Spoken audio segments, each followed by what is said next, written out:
अगर आप भी लेना चाहते हैं देश दुनिया की तमाम जानकारी तो आज ही सब्सक्राइब करें हमारे चैनल को। साथ ही नीचे दिए बेल आइकन को जरूर दबाएं ताकि हर अपडेट आप तक पहुंच सके। चांद सिफारिश करेगा हमारी, सर जो हमारा झुका। रमज़ान के दिन है, रोजे में हम हैं, होगी ना कोई खता। मौला के आगे है बस गिड़गिड़ाना, बिगड़ी बना ले बना। चांद सिफारिश करेगा हमारी, सर जो हमारा झुका। रमज़ान के दिन है, रोजे में हम हैं, होगी ना कोई खता। नमस्कार, प्रवासी न्यूज नेटवर्क और आप सभी का स्वागत है। आपने देखा कि ये जो श्रीनगर के बाजारों की चहल पहल थी, ये पिछले साल की है जब ईद आने वाली थी, लेकिन इस बार कोरोना वायरस ने सब कुछ एक तरह से खत्म करके रख दिया है।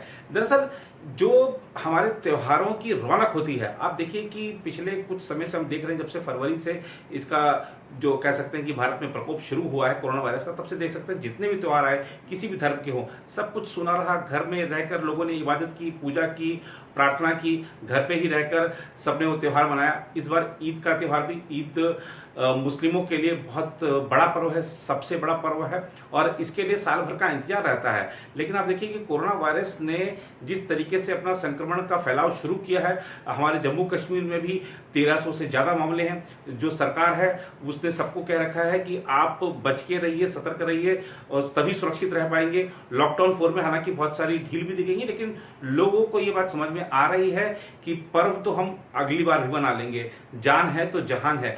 पर्व अगली बार भी मना लेंगे। इस बार जरा सतर्कता के साथ और सुरक्षा के साथ खुद भी घर पे बैठकर इबादत करिए, पर्व मनाइए और दूसरों को भी आप ऐसे ही निर्देश दीजिए, ऐसे ही सुझाव दीजिए। तो इस बार के जो बाजार हैं वो सुने पड़े हैं। आप देख सकते हैं कि लगातार हमने हमारे प्रवास साक्षी के संवाददाता ने दिखाया आपको कि श्रीनगर की खासतौर पर हर गलियां, एक तरह से सब बाजार सब सुने पड़े हैं, कोई चहल पहल नहीं है। वरना तो ईद से पहले क्या रौनक होती थी, कोई नए कपड़े खरीद रहा है, किसी को कुर्ता शेरवानी खरीदनी है, किसी को बुर्का खरीदना है, किसी को चूड़ियां खरीदनी है, किसी को अन्य श्रृंगार का सामान खरीदना है, कोई तरह तरह के व्यंजन खरीद रहा है, मेवे खरीद रहा है, बहुत तरह तरह की। और जो ईद की जो मिठास होती है खासतौर पर आप देखिए कि अगर हम दिल्ली की बात करें तो क्या गलियों में और खासतौर पुरानी दिल्ली में आप देखिए कि क्या रौनक रहा करती थी, लेकिन वहां भी इस बार आप देख सकते हैं कि बिल्कुल पिछली बार से अलग माहौल है। ऐसे ही कश्मीर में भी ईद का एक अलग ही नजारा होता है, लेकिन जान है तो जहान है। आइए देखते हैं, आपको मिलवाते हैं कुछ कश्मीर के लोगों से, जानते हैं इस बार उनकी ईद पर क्या तैयारी है और क्या वो दूसरों को संदेश दे रहे हैं। इसका वजह है कि यहाँ पर वबा एक फैली है कि कोरोना वायरस हुआ है कोविड-19 के तहत, इसलिए हमको एहतियात बरतने की ज़रूरत है। गवर्नमेंट ने लॉकडाउन लगाया, ये तो बहुत अच्छा उन्होंने किया, लेकिन उनको गरीबों का भी देखना चाहिए। जो इसी मज़दूरी पर है, मज़दूर दिन को मज़दूरी करते थे, शाम को खाते थे, उनका देखना चाहिए। उनको थोड़ा सा नज़रसानी उन पर करनी चाहिए। मगर एहतियात ज़रूरी है, एहतियात के बगैर कोई चारा ही नहीं है, क्योंकि यह ऐसी बीमारी है, अगर लग जाए तो इंसान बचना उसका नामुमकिन है। इसलिए हमको एहतियात बरतने की ज़रूरत है। हम लोगों से, अपने आप से भी, सबसे कहते हैं कि एहतियात करिए। हाँ, निकले सोशल डिस्टेंस रखिए या मास्क पहन के रखिए, सैनिटाइजर कम से कम सैनिटाइज़र साथ रखिए, सैनिटाइज़र साथ करिए हाथों में, क्योंकि ये फैलने से, ये टच करने से ही फैल जाती है। तो इसलिए एहतियात ज़रूरी है। मार्केट सारा बैठा हुआ है, सब दुकानदार, चाहे छोटा दुकानदार हो या बड़ा दुकानदार हो, सब बैठ गए। उनका बेचारा कोई चारा ही नहीं, उनको सारा सब कुछ ठप हो गया है। लेकिन गवर्नमेंट को देखना चाहिए, अगर किसी को कुछ इमदाद मिले, जिस हिसाब से वो दुकान चला रहा है, जिसको जैसा मतलब करना चाहिए उनको उस तरह उनको करना चाहिए। मतलब देखना दुकानदार किस लेवल का है, किस लेवल से है, उसको इनको मदद थोड़ा करना चाहिए। थोड़ा सा आज ईद है, रिलैक्सेशन देना चाहिए उनको, बोलना चाहिए डिस्टेंस, सोशल डिस्टेंस में रहो, ताकि इनका ये सामान वामान सारा ख़राब हो जाएगा। दिन जितना इनको दुकान में रहेगा ये सड़ जाएगा। मतलब चाहे वो किराने की दुकान है, चाहे रेडीमेड का दुकान है, मतलब हर एक का अपना लिमिट होता है, अपना टाइम होता है। हम एक्सपायरी होते हैं, हर एक का डेट एक्सपायरी हो गया, इनका सारा नुकसान हो गया बेचारों का। इनका देखना चाहिए, कम से कम बड़ा दिन है, कम से कम इनको कुछ रिलैक्सेशन देना चाहिए ताकि लोग चले, लोग रहे, जी पाए थोड़ा सा। तो लॉकडाउन ज़रूरी है, लॉकडाउन के बगैर कोई चारा नहीं है। मेरा नाम शेख इमरान है और ये केवल कश्मीर में नहीं, ये पूरे वर्ल्ड वाइड है। ये वबाही बीमारी की वजह से सबसे पहले आपको बताता चलूँ कि ऐसा दौर जब से दुनिया आया है, बहुत सारे ऐसे वबाही बीमारी आई है, लेकिन ऐसा दौर कभी देखने को नहीं मिला। First time it happens in the history of world की ऐसी स्थिति देखने को मिल रही है। इस ईद के हवाले से अगर आपको बताते चलिए कि इस टाइम के दौर पे कि बहुत ज़्यादा चहल पहल होती थी, लोगों की शॉपिंग्स में बिजी होते थे, बेकरी खरीदने में बिजी होते थे, कपड़े खरीदने में बिजी होते या घर का सामान खरीदने में बिजी होते थे। हर किसी की नज़र इस ईद पे होती थी और मुसलमानों के लिए ये सबसे बड़ा दिन रहता है, जैसे कि हर कोई जानता है। तो आज इस वबाही बीमारी की वजह से सब कुछ बदल गया, लेकिन हम इतना ज़रूर कहना चाहेंगे कि ये दिन, ये मुसीबत भी नहीं रहने वाली है। अगर लोग चले, इस ईद को हमने कुर्बान कर दिया कि इस ईद पे हम वो सारी चीज़ें नहीं कर पाए जो चीज़ें हम करते हैं एज अ मुस्लिम, जो सारी स्थिति रहती है, कल्चरल चीज़ें हमारी रहती है, वो इस ईद को नहीं कर पाए।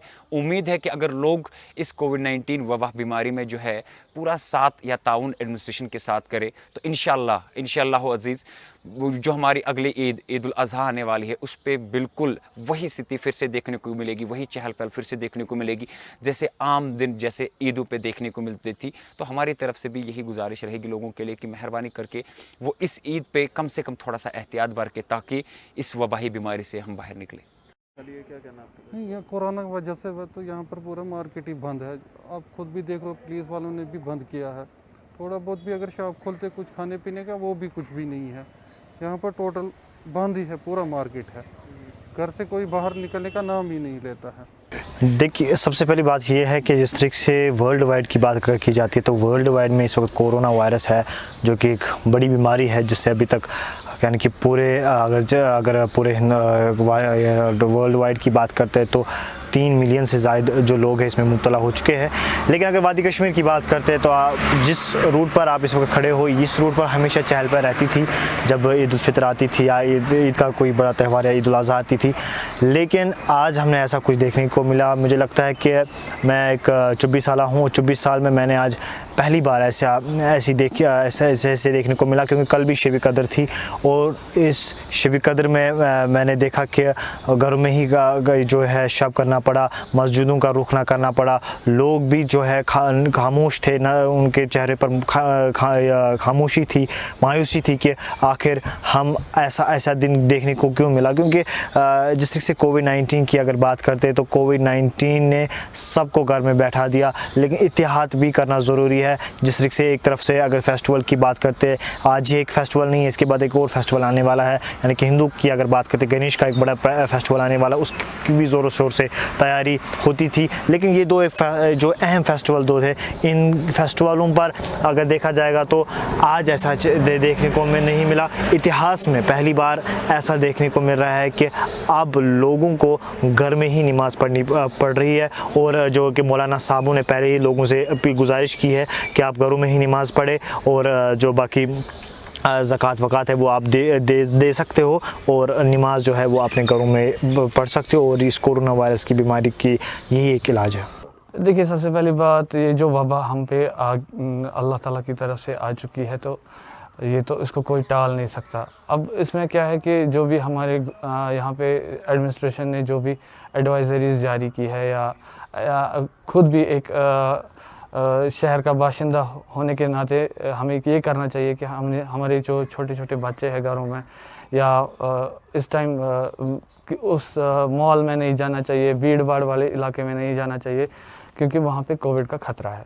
अब जो कोविड यहाँ पे पिछले 2 महीनों से हम इससे जूझ रहे हैं, तो बेहतर यही है कि हम घरों में ही बैठे, घरों में ही आराम से ईद मनाएं, और अगर किसी ज़रूरतमंद की जो हम शॉपिंग करते थे उन पैसों को यूटिलाइज़ करें उन गरीब तबकों में जो उससे अपने आप को पाल सके। क्योंकि आपने 2 महीने देखा कि 2 महीनों में यहाँ पे NGOs बहुत सारी काम करती है, या सेंट्रल स्टेट गवर्नमेंट यहाँ पे काम करती है, एडमिनिस्ट्रेशन काम करते हैं, खुद हमारे डीसी साहब काम करते हैं। तो इस वजह से मुझे लगता है कि एज अ सिटीज़न मुझे ये करना चाहिए, जो हम जिस पैसे को हम यूटिलाइज़ करते थे अपनी फैमिली में, कपड़े लाते थे या कुछ और चीज़ें लाते थे, मटन खरीदते थे, हमें उन चीज़ों को याद रखना चाहिए, क्योंकि हमारे पड़ोस में कोई नहीं है, दोस्तों में कोई गरीब फैमिली नहीं है, तो उनकी मदद करनी चाहिए।